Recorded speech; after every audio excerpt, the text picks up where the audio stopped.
नमस्कार। संसद टीवी में आपका स्वागत है। मैं हूं प्रतिबिंब शर्मा।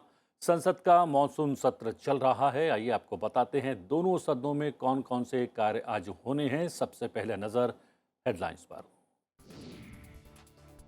संसद के मॉनसून सत्र के चौथे सप्ताह का दूसरा दिन आज दोनों सदनों में प्रश्नकाल के दौरान विभिन्न मंत्रालयों से पूछे जाएंगे कई महत्वपूर्ण सवाल। राज्यसभा में आज 6 विधेयक विचार तथा पारित किए जाने के लिए कार्य सूची में शामिल। सूची में शामिल इन विधेयकों में राष्ट्रीय दंत चिकित्सा आयोग विधेयक 2023 शामिल। लोकसभा में आज मंत्रिपरिषद में अविश्वास के प्रस्ताव पर होगी चर्चा।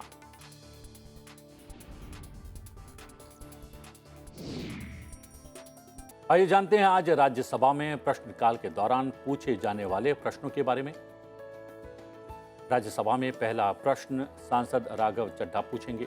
उनका प्रश्न है, क्या अंतर्राष्ट्रीय मुद्रा कोष ने वित्तीय वर्ष 2023-24 के लिए भारत के सकल घरेलू उत्पाद की वृद्धि दर के अनुमान को 20 आधार अंक घटाकर 5.9% कर दिया है। इसके क्या कारण हैं? इसी अवधि के लिए आर्थिक विकास के संबंध में भारतीय रिजर्व बैंक के अनुमान का ब्यौरा क्या है? संशोधित आंकड़ों के अनुसार वित्तीय वर्ष 2023-24 के दौरान देश की विकास दर में जनवरी से 0.3% की कमी आने की संभावना के क्या कारण हैं? भारत को $5 ट्रिलियन की अर्थव्यवस्था बनाने के लिए सरकार द्वारा उठाए गए कदम का ब्यौरा क्या है और इस संबंध में अब तक क्या प्रगति हुई है? सांसद ए रहीम के प्रश्न हैं, क्या सरकार के पास टाइप 1 मधुमेह से ग्रस्त बच्चों के संबंध में आंकड़े उपलब्ध हैं? क्या सरकार द्वारा टाइप 1 मधुमेह यानी किशोरों को होने वाली मधुमेह से ग्रस्त बच्चों की स्वास्थ्य संबंधी देखरेख के लिए कोई योजना चलाई जा रही है? इससे संबंधित ब्यौरा क्या है? देश में कितने राज्यों में टाइप 1 मधुमेह से ग्रस्त बच्चों के लिए स्वास्थ्य योजनाएं चल रही है? क्या सरकार ने इस बात पर ध्यान दिया है कि बीमा कंपनियों द्वारा टाइप 1 मधुमेह किशोरों को होने वाली मधुमेह से ग्रस्त बच्चों का बीमा नहीं किया जा रहा है? यदि हां, तो क्या सरकार इसमें हस्तक्षेप करेगी? सांसद एम मोहम्मद अब्दुल्ला का प्रश्न है, क्या केंद्र सरकार को इस बात की जानकारी है कि यकृत यानी लिवर खराब होने के कारण देश में प्रति वर्ष बड़ी संख्या में मौतें होती हैं? वर्ष 2020 से लेकर आज तक इससे संबंधी वर्षवार और राज्यवार ब्यौरा क्या है? सरकार ने उक्त अवधि के दौरान देश में यकृत यानी कि लीवर से संबंधित रोगों की संख्या में वृद्धि के मामलों की रोकथाम के लिए क्या कदम उठाए हैं? सांसद डॉक्टर के लक्ष्मण के प्रश्न हैं, क्या ताप विद्युत के और अधिक उत्पादन के लिए कोयले का उत्पादन बढ़ाने का कोई प्रस्ताव है? यदि हां, तो इससे संबंधी ब्यौरा क्या है? तेलंगाना में भद्राद्री और यदाद्री विद्युत संयंत्र, जिन्हें REC लिमिटेड और पावर फाइनेंस कॉरपोरेशन लिमिटेड द्वारा वित्त पोषित किया गया है, की स्थिति क्या है? सांसद दिग्विजय सिंह का प्रश्न है, क्या सरकार अपने कर्मचारियों को राष्ट्रीय पेंशन योजना यानी NPS के अंतर्गत अंतिम आहरित वेतन के लगभग 50% की गारंटी शुदा पेंशन प्रदान करने की कोई योजना बना रही है? हिमाचल प्रदेश, छत्तीसगढ़, राजस्थान और पंजाब जैसे कई राज्य ने पुरानी पेंशन योजना यानी OPS को पहले ही लागू कर दिया है और केंद्र सरकार में इसकी मांग लगातार बढ़ती जा रही है। तो क्या सरकार पुरानी पेंशन योजना को वापस लाने की मांग पर विचार करेगी? सांसद अनिल प्रसाद हेगड़े का प्रश्न है, क्या सरकार बड़ी प्रौद्योगिकी कंपनियों के लिए ये अनिवार्य करने पर विचार कर रही है कि उनके पास बड़ी मात्रा में उपलब्ध गैर वैयक्तिक डेटा को नए स्टार्टअप्स और अन्य छोटे संगठन के साथ साझा करें, ताकि डेटा संरक्षण कानून के अभाव में और प्रतिस्पर्धी कानून के अप्रभावी परिवर्तन को देखते हुए समान अवसर उपलब्ध कराए जा सकें। बड़ी प्रौद्योगिकी कंपनियों के एकाधिकार से मिलने वाली चुनौतियों का सामना कर रहे डिजिटल स्टार्टअप्स के लिए समान अवसर सुनिश्चित करने के लिए क्या कदम उठाए जा रहे हैं? फरवरी 2023 में डिजिटल प्रतिस्पर्धा कानून संबंधी समिति के गठन के बाद से इसकी कितनी बैठकें हुई हैं और इन बैठकों में किन किन विषयों पर विचार विमर्श किया गया है? सांसद डॉक्टर सोनल मान सिंह के प्रश्न हैं, क्या सरकार आयुष उत्पाद की गुणवत्ता में सुधार के लिए प्रयास कर रही है?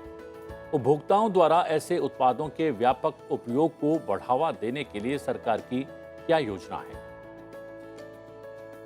क्या विभिन्न आयुष दवाओं के विनिर्माण में कोई कमी पाई गई है?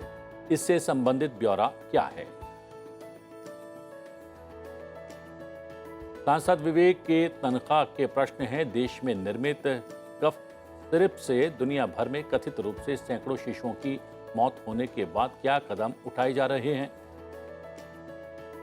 क्या देश में निर्मित औषधियों के उपयोग या निर्यात की अनुमति दिए जाने से पूर्व केंद्रीय औषधि मानक नियंत्रण संगठन यानी CDSCO द्वारा किसी प्रकार का परीक्षण कराना या रिपोर्टिंग करना अनिवार्य है? उन औषधियों का ब्यौरा क्या है जिनका परीक्षण किया गया है? सांसद इमरान प्रतापगढ़ी के प्रश्न हैं, बीते 3 वर्ष के दौरान देश में प्रधानमंत्री भारतीय जन औषधि परियोजना यानी PMBJP के अंतर्गत स्थापित किए गए केंद्रों की संख्या और बीते 3 वर्ष में देश में PMBJP के अंतर्गत कार्यशील और बंद पड़े केंद्रों की वर्षवार, राज्यवार संख्या और महाराष्ट्र में इनकी जिलावार संख्या कितनी है? प्रधानमंत्री भारतीय जन औषधि केंद्रों पर उपलब्ध औषधियों का ब्यौरा क्या है? सांसद राजमणि पटेल के प्रश्न हैं, क्या सरकार को Tamil Nadu generation and distribution corporation limited यानी कि TANGEDCO द्वारा ऊर्जा मीटर की खरीद के लिए किए जाने वाले भुगतान को रोके जाने के संबंध में लघु उद्यमों से अभ्यावेदन प्राप्त हुए हैं? क्या केंद्र सरकार और REC लिमिटेड ने ऊर्जा मीटरों की खरीद के लिए TANGEDCO को धनराशि दी है? सरकार और REC लिमिटेड ने बिना किसी देरी के वैध बकाया जारी करने के लिए छोटे उद्यमों के अभ्यावेदन पर क्या कदम उठाए हैं?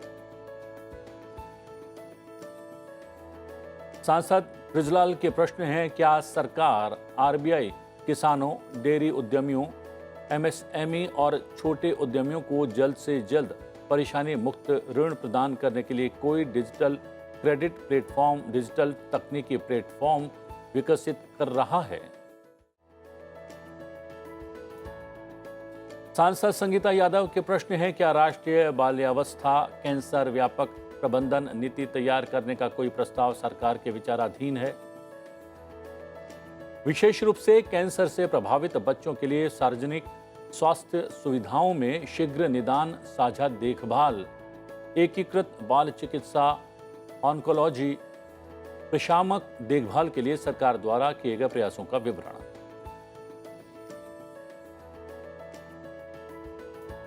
सांसद वाइको के प्रश्न है, क्या सरकार को पता है कि तमिलनाडु में नेशनल एग्जिट टेस्ट यानी कि नेक्स्ट के आयोजन के खिलाफ विरोध प्रदर्शन हो रहे हैं और तमिलनाडु मेडिकल छात्र संघ ने इसे वापस लेने की मांग की है?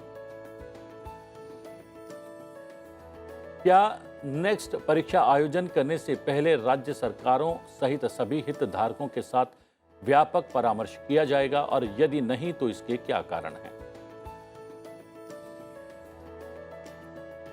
सांसद लेफ्टिनेंट जनरल डॉक्टर TP वत्स रिटायर्ड के प्रश्न हैं, देश में ऑनलाइन गेमिंग उद्योग के वर्तमान आकार और इसके बाजार मूल्य का ब्यौरा क्या है और ऑनलाइन गेमिंग के साथ साथ कैसीनो और घुड़ दौड़ गतिविधियों पर 28% GST लगाने के प्रस्तावित प्रावधान से सरकार का अनुमानित रूप से कितने राजस्व संग्रहण का लक्ष्य है? क्या सरकार इन क्षेत्रों पर 28% जीएसटी लगाने के निर्णय के विशिष्ट औचित्य और उनके विकास और राजस्व सृजन पर पड़ने वाले संभावित प्रभाव को रेखांकित कर सकती है? सांसद मोहम्मद नदीमुल हक के प्रश्न है, क्या यह सच है कि सरकार ने 40 गीगावाट के सोलर रूफटॉप क्षमता अभिवृद्धि के लक्ष्य को मार्च 2026 तक बढ़ा दिया है? क्या इससे वर्ष 2022 तक सरकार के 175 गीगावाट नवीकरणीय ऊर्जा क्षमता के लक्ष्य में बाधा उत्पन्न हुई है? क्या सरकार ने जमीनी स्तर पर इस योजना के बारे में जागरूकता बढ़ाने हेतु पर्याप्त उपाय किए हैं? यदि हां, तो उससे संबंधित ब्यौरा क्या है? राज्यसभा में प्रश्नकाल के दौरान विभिन्न मंत्रालयों से पूछे जाने वाले प्रश्नों के जवाब देने वाले मंत्रालयों और मंत्रियों के नाम इस प्रकार हैं। आयुष मंत्रालय से जुड़ा एक प्रश्न होगा जिसका उत्तर केंद्रीय आयुष मंत्री सर्बानंद सोनोवाल देंगे। रसायन और उर्वरक मंत्रालय से जुड़ा एक प्रश्न है जिसका उत्तर केंद्रीय मंत्री डॉक्टर मनसुख मांडविया देंगे। कॉर्पोरेट कार्य मंत्रालय से जुड़ा एक प्रश्न है जिसका उत्तर केंद्रीय मंत्री निर्मला सीतारमण देंगी। वित्त मंत्रालय से जुड़े 4 प्रश्न हैं जिनके उत्तर वित्त मंत्री निर्मला सीतारमण देंगी। स्वास्थ्य और परिवार कल्याण मंत्रालय से जुड़े 5 प्रश्न होंगे जिनके उत्तर केंद्रीय मंत्री डॉक्टर मनसुख मांडविया देंगे। नवीन और नवीकरणीय ऊर्जा मंत्रालय से जुड़ा एक प्रश्न होगा जिसका उत्तर केंद्रीय मंत्री राजकुमार सिंह देंगे। विद्युत मंत्रालय से जुड़े 2 प्रश्न होंगे जिनके उत्तर केंद्रीय मंत्री राजकुमार सिंह देंगे।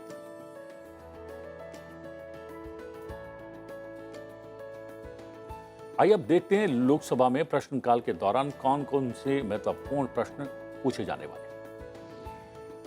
सांसद खगेन मुर्मू का प्रश्न है, G20 देशों के कृषि मंत्रियों की बैठक से संबंधित क्या सरकार ने हाल ही में हैदराबाद में G20 देशों के कृषि मंत्रियों की बैठक आयोजित की है?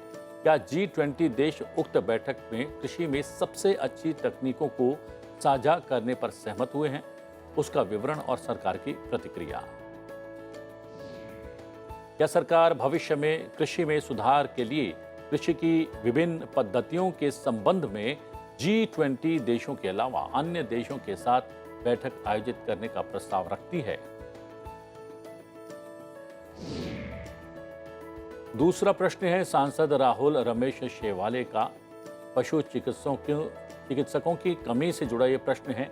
आज की तारीख में देश में पंजीकृत पशु चिकित्सकों की संख्या राज्य, केंद्र शासित प्रदेशवार, विशेष रूप से महाराष्ट्र और ओडिशा में।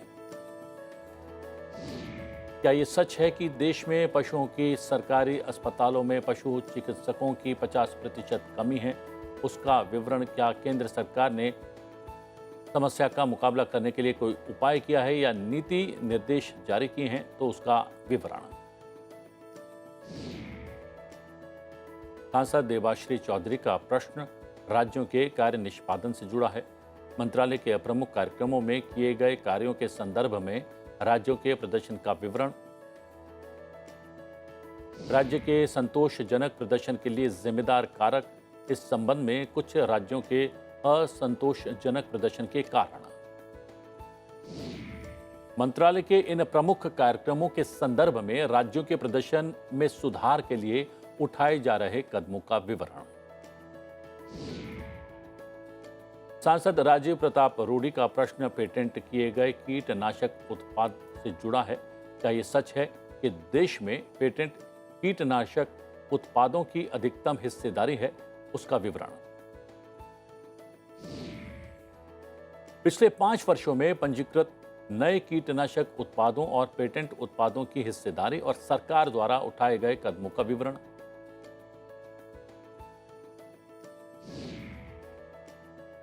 सांसद किंजरापू राम मोहन नायडू का प्रश्न पीएम फसल बीमा योजना से जुड़ा है। क्या प्रधानमंत्री फसल बीमा योजना यानी कि BY, जिसका उद्देश्य प्राकृतिक आपदाओं से उत्पन्न फसल हानि या नुकसान से पीड़ित किसानों को वित्तीय सहायता प्रदान करना है। फसल बीमा के माध्यम से किसानों की आय को स्थिर करने के अपने मुख्य उद्देश्य को पूरा कर रही है। उक्त योजना के तहत पात्र किसानों की संख्या और इसके तहत लाभार्थियों की संख्या का राज्यवार विवरण। पिछले 3 वर्षों के दौरान आंध्र प्रदेश राज्य में लाभार्थियों की कुल संख्या के विवरण के साथ किसानों को वितरित की गई धनराशि।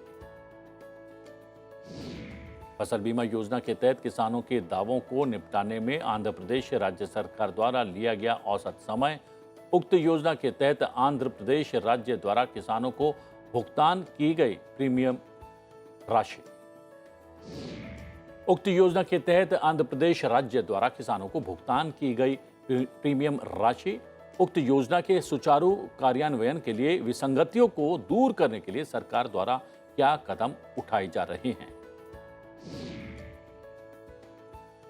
सांसद डॉक्टर हिना विजय कुमार गावित का प्रश्न कृषि अवसंरचना कोष का है। साल 2022-23 में कृषि अवसंरचना कोष को आवंटित बजट का विवरण, जुलाई 2023 तक उपयोग की जा चुकी धनराशि का विवरण। क्या सरकार ने देश में विशेष रूप से उत्तर प्रदेश, मध्य प्रदेश और महाराष्ट्र में इस फंड के कार्यान्वयन के बाद से कृषि और संबद्ध गतिविधियों में कोई महत्वपूर्ण वृद्धि दर्ज की है?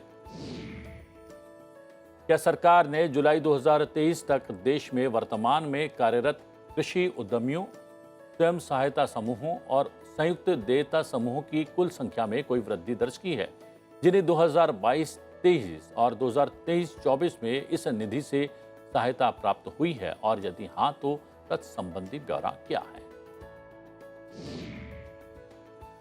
सांसद रविंदर कुशवाहा का प्रश्न दलहन उत्पादन का है। पिछले वर्ष की तुलना में 2022-23 के दौरान दलहन उत्पादन में अंतर और उक्त वर्ष में कुल दलहन उत्पादन में अंतर क्या है? क्या दलहन उत्पादन पिछले वर्ष की तुलना में कम हुआ है? विगत 3 वर्षों में दलहन उत्पादन का वर्षवार विवरण।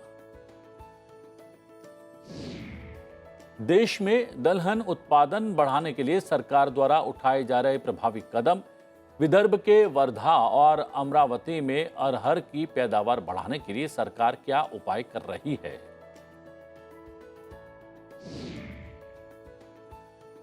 सांसद डॉक्टर संजीव कुमार सिंगारी का प्रश्न कृषि के लिए अलग वार्षिक बजट से जुड़ा है। क्या सरकार के पास कृषि के लिए अलग वार्षिक बजट पेश करने का कोई प्रस्ताव है? साथ ही कृषि उत्पादकता बढ़ाना, किसानों के कल्याण की रक्षा करना और कृषि कानूनों पर काम करने का उद्देश्य है। देश में पानी की कमी वाले कुछ राज्यों में भूजल पर निर्भर किसानों और आम लोगों के हितों की रक्षा के लिए भूजल के उपयोग को विनियमित करना, विवरण और सरकार द्वारा उठाए जा रहे कदम।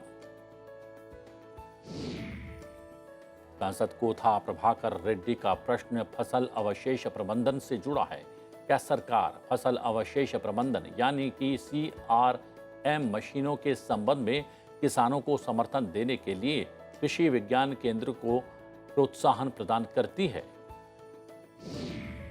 क्या KVK ने सर्दियों के मौसम में पराली जलाने को हतोत्साहित करने के लिए उत्तरी भारत में किसानों को वैकल्पिक फसल अवशेष प्रबंधन समाधान प्रदान करने के लिए उपाय किए हैं? क्या KVK ने पराली जलाने की समस्या का सामना करने वाले क्षेत्रों में स्थान विशिष्ट प्रौद्योगिकी या ज्ञान मॉड्यूल के लिए मूल्यांकन सर्वेक्षण किया है?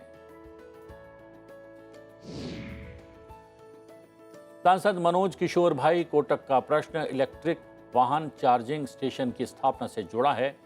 क्या ये सच है कि देश को वैश्विक बेंचमार्क तक पहुंचाने के लिए 2030 तक इलेक्ट्रिक वाहनों के लिए 50,000 चार्जिंग स्टेशन स्थापित करने की आवश्यकता है? क्या ये सच है कि भारत में EV सार्वजनिक चार्जर अनुपात 135 प्रति EV है? देश में EV नीति लागू करने के लिए आवश्यक चार्जिंग स्टेशनों की संख्या।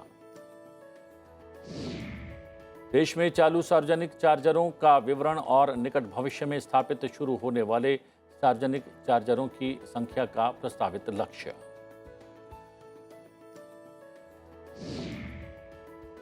सांसद नवहीरा कुमार तरनिया का प्रश्न अनुसूचित जाति और अन्य पिछड़ा वर्ग के विद्यार्थियों हेतु छात्रवृत्ति का है।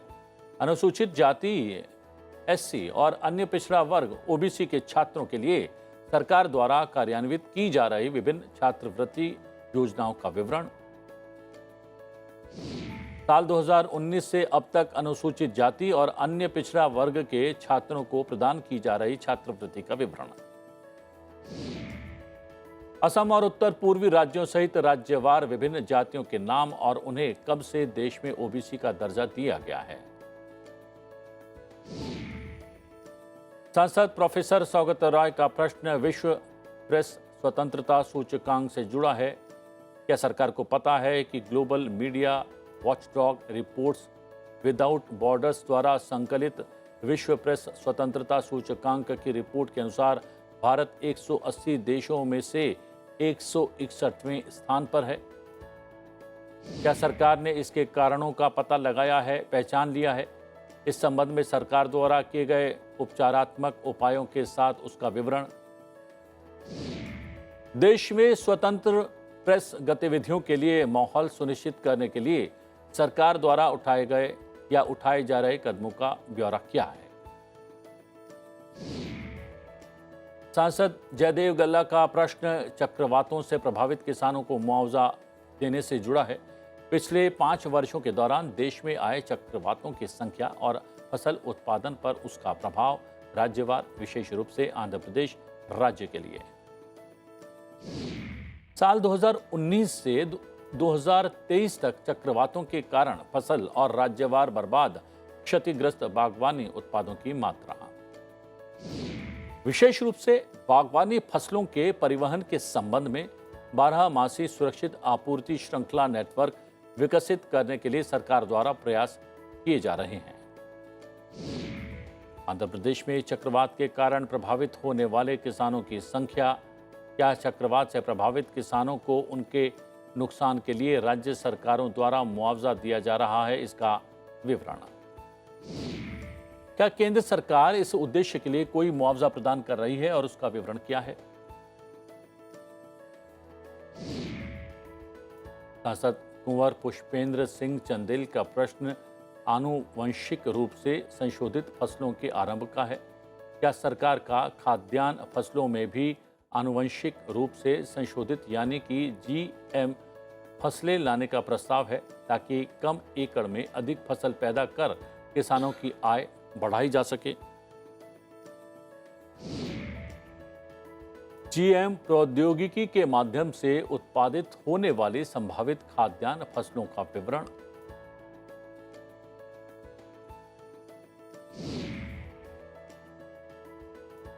सांसद रंजीता कोली का प्रश्न कृषि उत्पादन बढ़ाने हेतु योजनाओं का है। पिछले 3 वर्षों के दौरान देश में कृषि उत्पादन बढ़ाने के लिए सरकार द्वारा शुरू की गई योजनाओं का विवरण। क्या सरकार ने हाल ही में राजस्थान सहित देश में लागू करने के लिए ऐसी किसी योजना को मंजूरी दी है? उपरोक्त योजनाओं के कार्यान्वयन से किसानों को होने वाले संभावित लाभ का राज्यवार ब्यौरा क्या है? सांसद धर्मवीर सिंह का प्रश्न तंबाकू उत्पादकों को सहायता का है। वैकल्पिक फसल और वैकल्पिक आजीविका के लिए तंबाकू उत्पादकों को केंद्र और राज्य सरकारों के विभिन्न मंत्रालयों द्वारा प्रदान की गई संस्थागत, मौद्रिक और नियामक सहायता का विवरण क्या है? तंबाकू किसानों के लिए तंबाकू फसल के विकल्पों को बढ़ावा देने हेतु विकासात्मक योजनाओं का विवरण और इस उद्देश्य के लिए पिछले 5 वर्षों के दौरान विभिन्न राज्यों को आवंटित बजट का राज्यवार ब्यौरा क्या है? सांसद वी के श्रीकंदन का प्रश्न मनरेगा के अंतर्गत बैंक खातों को आधार से जोड़ने का है। क्या ये सच है कि कई राज्यों में महात्मा गांधी राष्ट्रीय ग्रामीण रोजगार गारंटी योजना के तहत श्रमिकों के बैंक खातों का एक बड़ा हिस्सा अभी भी आधार से जुड़ा नहीं है?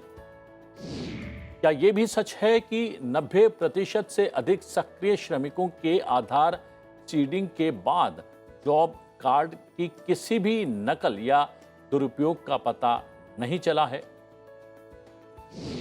क्या ये भी सच है कि अभी तक ये स्पष्ट नहीं है कि उन श्रमिकों को भुगतान कैसे किया जाएगा जिनके पास अभी भी आधार कार्ड नहीं है या जिनके बैंक खाते आधार से जुड़े नहीं हैं या अभी तक जुड़े नहीं हैं? क्या उक्त श्रमिकों को नौकरी प्रदान की जाएगी तथा उसका विवरण तथा इस संबंध में की गई कार्रवाई का ब्यौरा दें। सांसद डॉक्टर आलोक कुमार सुमन का प्रश्न साइबर अपराधियों के कारण उत्पन्न होने वाले खतरों का है। क्या सरकार देश में अभियान के लिए dark net, metaverse, deep fake, ransomware और टूल किट आधारित गलत सूचना का उपयोग करने वाले साइबर अपराधियों से उत्पन्न होने वाले रेखांकित खतरों के बारे में जागरूक है? क्या यह सच है कि साइबर अपराधी वित्तीय प्रणाली में महत्वपूर्ण सूचनाओं को निशाना बना रहे हैं? इसका ब्यौरा क्या है और सरकार द्वारा क्या कदम उठाए गए हैं?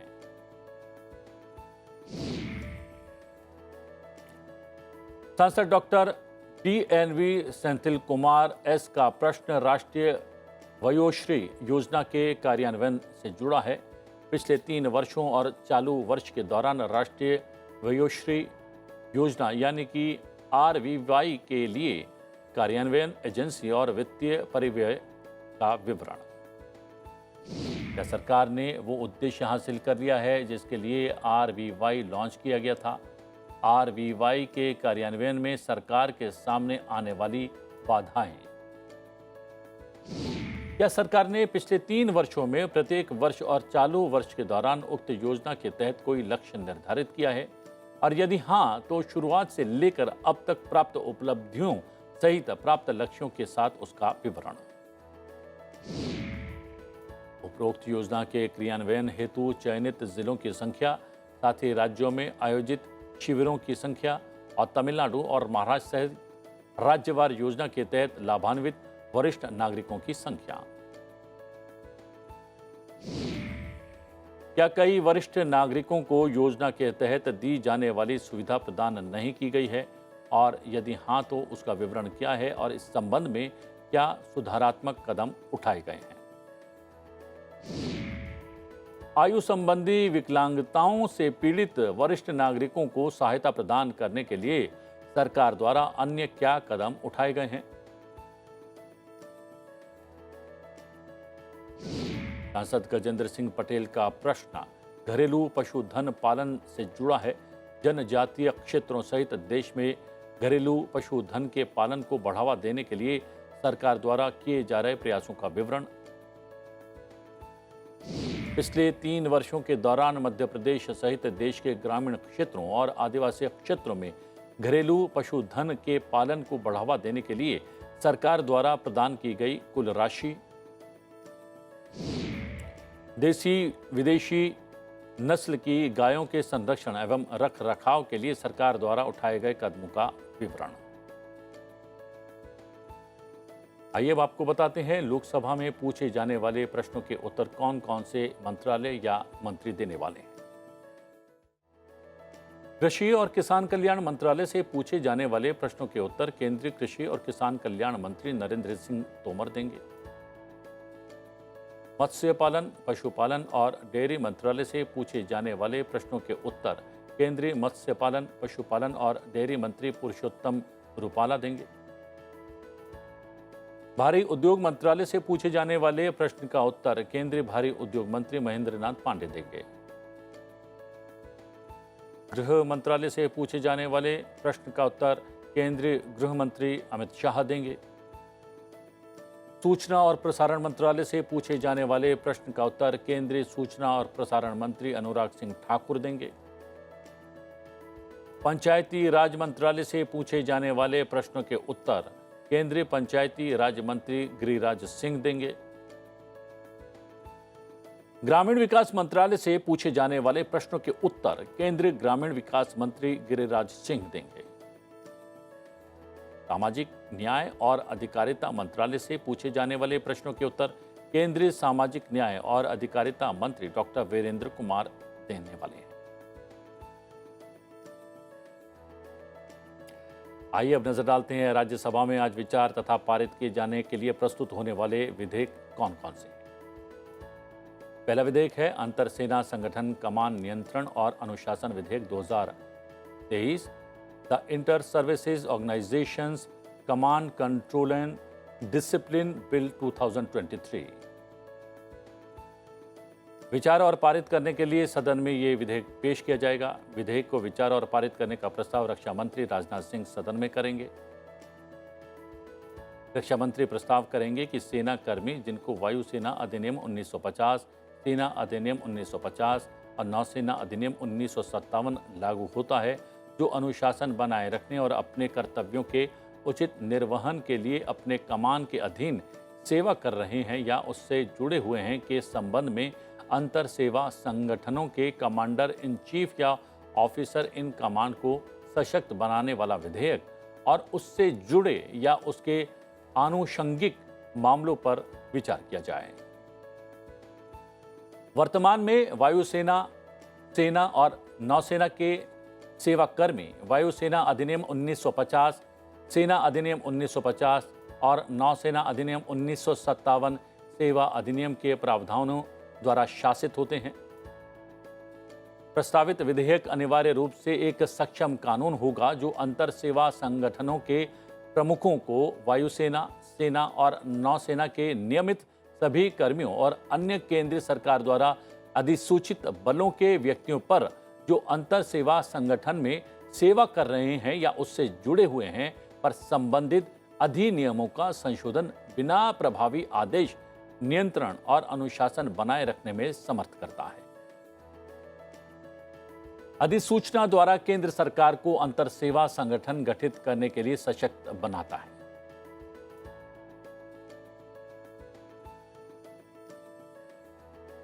राज्यसभा में दूसरा विधेयक है भारतीय प्रबंधन संस्थान संशोधन विधेयक 2023, the Indian institutes of management amendment bill 2023।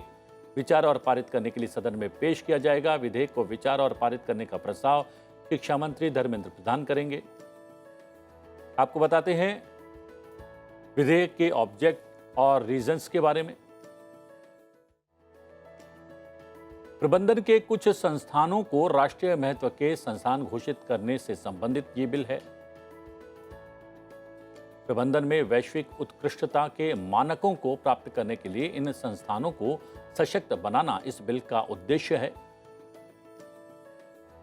भारतीय प्रबंधन संस्थान संशोधन विधेयक 2023 भारतीय प्रबंधन संस्थान अधिनियम 2017 में संशोधन करना चाहता है।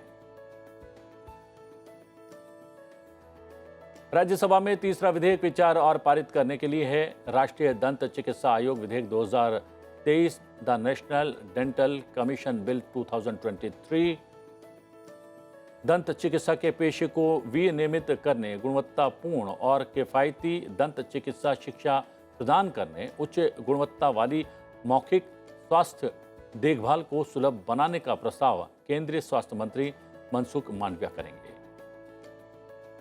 राष्ट्रीय दंत चिकित्सा आयोग विधेयक 2022 में राष्ट्रीय दंत चिकित्सा आयोग की स्थापना और दंत चिकित्सक अधिनियम 1948 को निरस्त करने का प्रस्ताव है। राष्ट्रीय दंत चिकित्सा आयोग विधेयक 2022 का उद्देश्य अच्छी गुणवत्ता और सस्ती दंत चिकित्सा शिक्षा तक पहुंच, दंत पेशेवरों की उपलब्धता में सुधार करना है। विधेयक में स्नातकों के लिए राज्य डेंटल रजिस्टर में नामांकन करने, दंत चिकित्सा का अभ्यास करने के लिए लाइसेंस प्राप्त करने और नेशनल एग्जिट टेस्ट डेंटल के माध्यम से स्नातक कार्यक्रमों में प्रवेश पाने की प्रक्रिया को मानकीकृत करने का भी प्रावधान है। नए विधेयक की प्रस्तावना एक दंत चिकित्सा शिक्षा प्रणाली की परिकल्पना करती है जो सभी के लिए शिक्षा, दंत चिकित्सकों और मौखिक स्वास्थ्य देखभाल तक पहुंच में सुधार करती है और नैतिक मानकों को बनाए रखती है।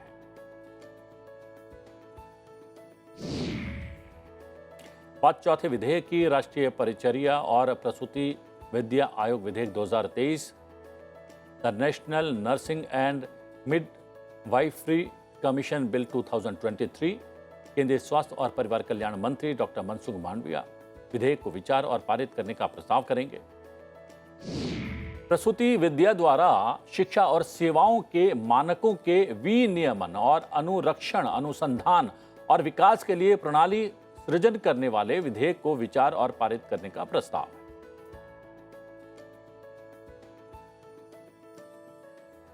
भारतीय नर्स अधिनियम 1947 का अधिनियम नर्स, मिडवाइफ और स्वास्थ्य परिदर्शकों के लिए प्रशिक्षण का सामान्य स्तर स्थापित किया गया था। नर्स, जो स्वास्थ्य देखभाल प्रदाताओं की बड़ी संख्या है, स्वास्थ्य प्रणाली का आधार है। स्वास्थ्य और परिवार कल्याण पर विभाग संबंधी संसदीय स्थायी समिति ने अपनी 109वीं रिपोर्ट में राष्ट्रीय आयुर्विज्ञान आयोग विधेयक 2017 पर सिफारिश की थी कि विभाग को भारतीय दंत चिकित्सा परिषद, भारतीय नर्स परिषद की पुनर्संरचना और पुनर्गठन की संभावना पर विचार करने की आवश्यकता होनी चाहिए। राष्ट्रीय परिचर्या और प्रसूति विद्या आयोग का गठन तथा राष्ट्रीय आयोग को सलाह और सिफारिशें करने के लिए परिचर्या और प्रसूति विद्या सलाहकार परिषद का गठन करना, राष्ट्रीय आयोग तथा स्वायत्त बोर्डों द्वारा प्राप्त की जाने वाली सभी फीसों, शास्तियों और प्रभारों को जमा करने के लिए राष्ट्रीय परिचर्या और प्रसूति विद्या आयोग निधि का गठन।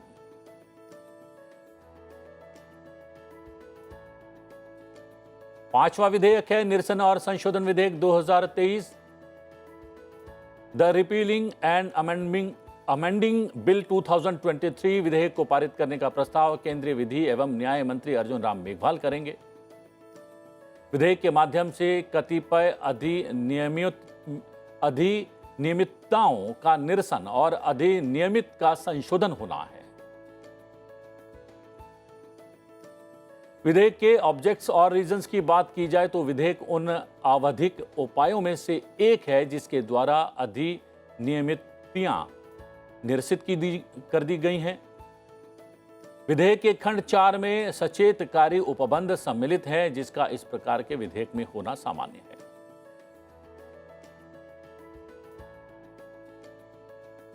राज्यसभा में छठा विधेयक है संविधान अनुसूचित जातियां आदेश संशोधन विधेयक 2023। The constitution schedule caste order amendment bill 2023 विधेयक को केंद्रीय सामाजिक न्याय और अधिकारिता मंत्री डॉक्टर वीरेंद्र कुमार विचार और पारित करने के लिए सदन में पेश करेंगे।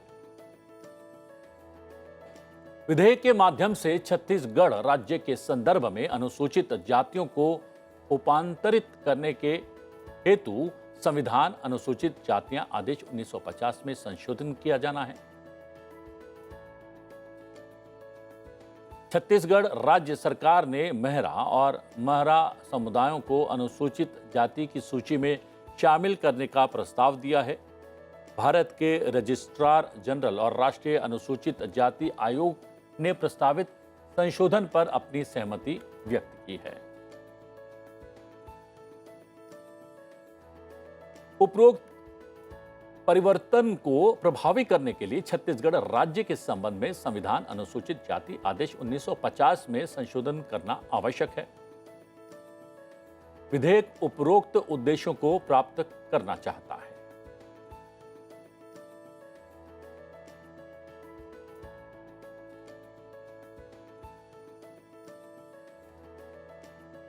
लोकसभा की कार्यसूची की बात की जाए तो आज मंत्रिपरिषद में अविश्वास का प्रस्ताव पेश होना है।